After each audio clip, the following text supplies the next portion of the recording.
The sky turned red. A raging inferno consumed everything in its path. Los Angeles faced its worst nightmare, wildfires of unprecedented scale. The destruction is immeasurable, homes turned to ash, lives lost in the blink of an eye.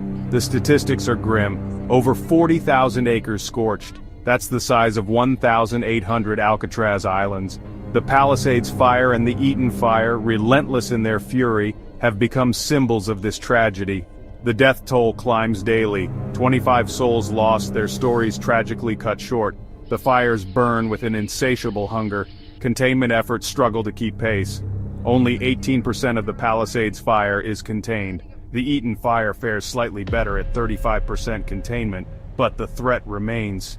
The air is thick with smoke, a constant reminder of the ongoing devastation. Amidst the ashes, questions arise. Where was the leadership? Where was the decisive action needed to avert this disaster?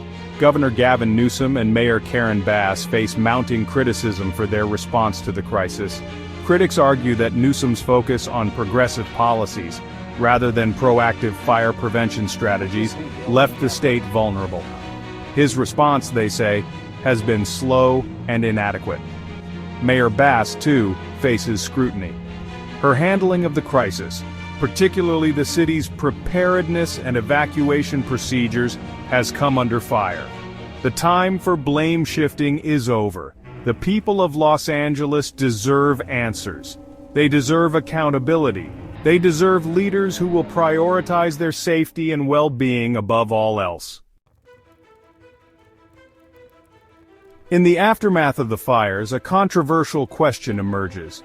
Did DEI hiring practices within the fire department impact the effectiveness of the response?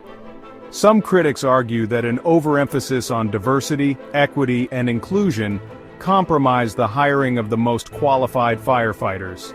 They point to potential instances where experience and merit may have been sidelined in favor of meeting diversity quotas.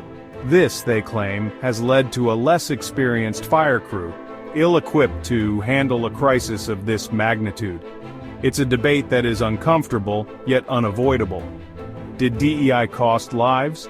While the investigation is ongoing, the question looms large.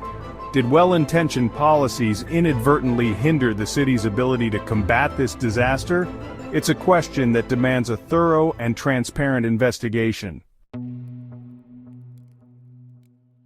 The fires will eventually die down, the smoke will clear, but the scars of this tragedy will remain etched on the soul of Los Angeles. The road to recovery will be long and arduous. Thousands have lost their homes, their livelihoods, their loved ones. The government has announced disaster relief measures, tax breaks, and support for rebuilding. But the emotional toll, the psychological impact of this disaster will linger. The community must come together, support each other, and rebuild their lives. But amidst the despair, there is hope. The indomitable spirit of Angelenos shines through.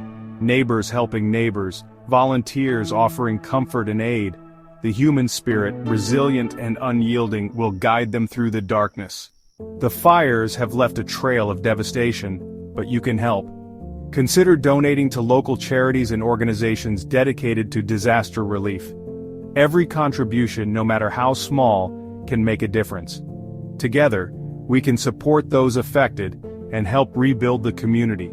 Find a trustworthy charity and make a donation today. As we come together in the face of this tragedy, remember that our collective strength and compassion can light the path to recovery. It's in these moments of crisis that the true spirit of Los Angeles shines brightest. Let's unite, uplift, and rebuild. One step, one donation, one act of kindness at a time. Thank you for watching America's Reality 360, and God bless.